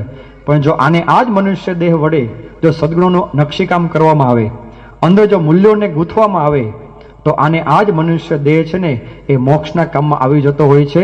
અને એમ આ મનુષ્ય દેહની કિંમત એ વધતી હોય છે. આમ અદ્ભુત ઉપદેશ આપતા આપતા આ શેખપાટ ગામની અંદર એ ત્યાં પોતે મહારાજ રોકાણા. અને પછી જેમ જેમ લાલજી ભગતને મહારાજમાં હેત થયું અને પછી મહારાજ એક વખત એને વાત કરી કે લાલજી ભગત, અમારે અહીંયાથી આગળ છે ને કચ્છ દેશમાં જવું છે. હવે અમે કોઈ દિવસ ત્યાં આગળ ગયા નથી, અમે ત્યાં પહેલી વાર અમારે જવું છે. તો કોઈક ભોમિયો હોય ને, ભોમિયો તમારા જેવો, તો અમે રસ્તામાં કોઈ ભૂલા ન પડીએ કોઈ જગ્યાએ. એટલા માટે મારા ત્યાં વાત કરે છે કે સાથે ભોમિયો જન તમ જેવો, કોઈ ભક્ત ભલો શોધી દેવો, એવી સાંભળીને શુભવાણી જવાલાલજીએ રુચિ આણી. કે છે કે મહારાજ એને વાત કરે છે કે લાલજી ભગત, જો તમારા જેવો કોઈક ભોમિયો હોય તો પછી અમારે કઈ તકલીફ ન પડે તો તમે અમારી ભેગા હતો, તમારે બીજો અમને કોઈ ગોતી દો. એ વખતે લાલજી ભગતના મનમાં વિચાર થયો હશે કે આ તો સારું ખરેખર તક આપણે આવી છે, ક્યાં મહારાજને જવું છે અને આપણી આ સેવા થઈ જાય, આ ટાણું અને આ તક છે ને એ કોઈ દિવસ જવા દેવાય. તકે તક આ કહેવાય. ભગવાન અને સંતને જે વખતે આપણી જરૂરિયાત હોય અને એ વખતે જો આપણે એનું કાર્ય ન કરીએ ને તો બહુ પછી બળતરા થાય. બળતરાની અંદર ભગવાનના ભક્તની પહેલામાં પહેલી વિશેષતા ને મોટા મોટી સેવા એ છે કે જે વખતે આપણને પોતે સેવામાં જોડે, જે વખતે પોતે પોતાની રુચિ બતાવે, આપણને આજ્ઞા કરે, એ વખતે કોઈ દિવસ મોડું વાટવાનું. મેં અગાઉ જેમ વાત કરી એમ પ્રમુખ સાંઈ મહારાજે પોતાના સમગ્ર જીવન દરમિયાન એના મનમાં એક વિચાર કાયમ માટે કયો હતો? બસ આ જ વિચાર. સ્વામીને એકવાર પૂછવામાં આવ્યું હતું લેખિતમાં કે આપણે સતત કયો વિચાર રહીએ છીએ? સ્વામીએ લખ્યું છે, લેખક હે સંત સુજાણ, એક કેલેન્ડર છે, બુક સ્ટોલમાં મળે છે. એમાં સ્વામીએ લખાણમાં કીધું છે કે સતત એ જ વિચાર રહેતો હતો કે ગુરુ જેમ રાખે તેમ રહેવું છે અને ગુરુ જેમ કહે તેમ કરવું છે. પ્રમુખ સ્વામી મહારાજ એ પોતે વર્ષો સુધી આપણને આ દોર, આ વિચાર એના જીવનમાં આપણને દેખાય છે કે કાયમ માટે એક જ વિચાર કે જ્યારે ભગવાન અને સંત આપણને જે કાંઈ આજ્ઞા કરે, રુચિ આપણને રજૂ કરે અને એને જે કાંઈ આપણી પાસે કરાવવું હોય એ પ્રકારે જો થઈને તો જ ખરેખર પોતે રાજી થતા હોય છે. એટલે એ વખતની તક છે ને એ કોઈ દિવસ પછી જવા દેવાની હોય નહીં. બાકી જો જવા દઈએ તો અંતરની અંદર ખૂબ બળતરા થાય. યોગીજી મહારાજે યોગી ગીતાની અંદર 2 વ્યક્તિને યાદ કર્યા છે. આ 2 વ્યક્તિના પ્રસંગો કહી અને પછી આજનું સત્ર આપણે પૂર્ણ કરવાના છીએ. યોગીજી મહારાજ 2 વ્યક્તિને યાદ કરે છે. એક તો રૂપરામ ઠાકરે ખાંડ ન આપી, રૂડાભાઈ બળદ નો આપ્યા તો અંતરમાં બળતરા થઈ. ઉમરેઠ ગામ છે ચરોતરની અંદર, ત્યાં રૂપરામ ઠાકર થઈ ગયા. હવે એને ત્યાં મહારાજને જમણવાર હતો. શ્રીજી મહારાજ પોતે પધાર્યા, પરમહંસો બધા પધાર્યા અને ઉનાળો બરોબર આવો હતો, એકદમ ધોમધકતો તાપ હતો અને બધી કેરીઓ પાકેલી બધી આવેલી હતી. આજે અન્નકૂટ હતો આપણે મંદિરે, એમ બધું અન્નકૂટ જેટલી બધી ઘણી બધી કેરીઓ પાછી એને ભેગી કરેલી હતી અને રસ બસ આમ કાઢવામાં આવ્યો.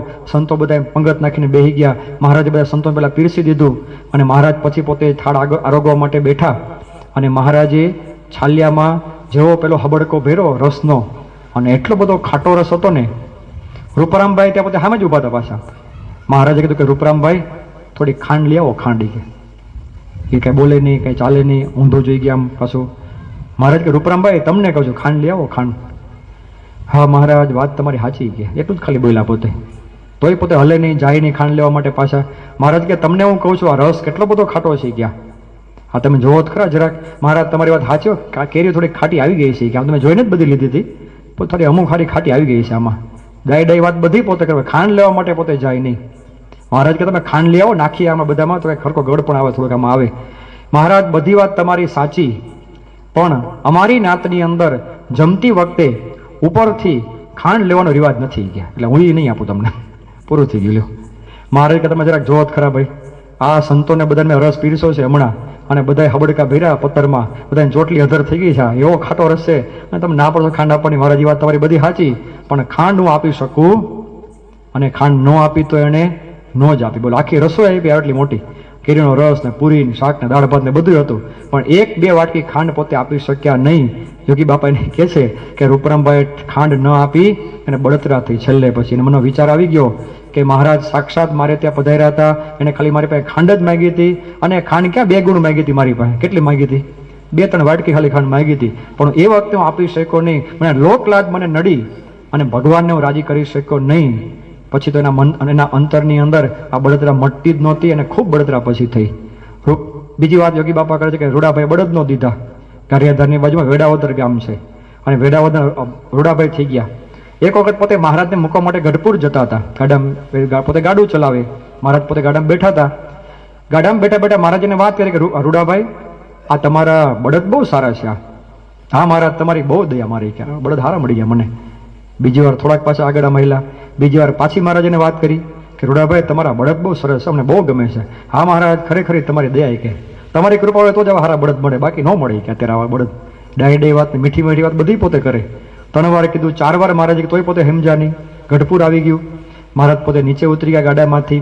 રૂડાભાઈ કહે, મહારાજ હવે હું જાઉં છું, વિદાય આપો, આશીર્વાદ આપો, બધું કરો, હરકું સુખી થાવ. મહારાજ કઈ વાત તમારી બધી બરાબર, પણ તમારા બળદ અમને બહુ ગમે છે. મહારાજ તમારી વાત બહુ સાચી છે. આવા જો બીજા કંઈક મને બળદ જોવા મળશે ને તો ચોક્કસ તમને હું કેળા દઈશ, કેવડાવું તમને. પહેલું તમારું નામ કે એમાં તમને ચોક્કસ હું કેવડાવીશ. તોય પોતે સમજા નહીં, અને પોતે પાછા ગયા બળદ લઈ. અને પછી એટલી બધી બળતરા થઈ કે મારી પાસે સાક્ષાત મહારાજ પોતે માગનારા હતા, એને બળદ મારા જોતા હતા, પણ તોય હું એને આપી શક્યો નહીં. તક મારી પાસે રાજી કરવાની હતી, પ્રસન્નતા ઝીલવાની હતી, છતાંય હું એને રાજી કરી શક્યો નહીં. ખરેખર મારા કરમ ફૂટલા કે હું ભગવાનને રાજી કરી શક્યો નહીં. અને બળતરાની અંદર પોતે પછી એ મૃત્યુ એટલે કે પોતે ગુજરી ગયા. એના પછી બીજી પેઢી, ત્રીજી પેઢી, ચોથી ને 5મી પેઢીએ એના જે કંઈ સંતાનો છે ને એ બધાને વિચાર આવ્યો વેડાવદરની અંદર કે અમારા બાપુજી આ ભૂલ કરેલી હતી હારી, કે હવે આ કલંક અમારું ટળે એનો કંઈક આપણે ઉપાય કરવો જોઈએ. બાપાને પોતે મળવા માટે આવ્યો પ્રમુખ સાહેબ મહારાજને, અને બાપાને વાત કરી કે સ્વામી, અમારા આ દાદા થઈ ગયા રૂડાભાઈ, એ પોતે બળદ આપી શક્યા નહોતા, પણ હવે અમારી ઈચ્છા એવી છે કે અમારે 2 જોડી બળદ સારંગપુરમાં આપવા છે, અને 2 જોડી બળદ અમારે ગઢપુરમાં આપવા છે. પણ અમારા કુળમાં જે કલંક લાગ્યું છે ને એ કલંકને આપ દૂર કરજો, અને હવે તમે બધા સુખી સંપન્ન અમને કરજો.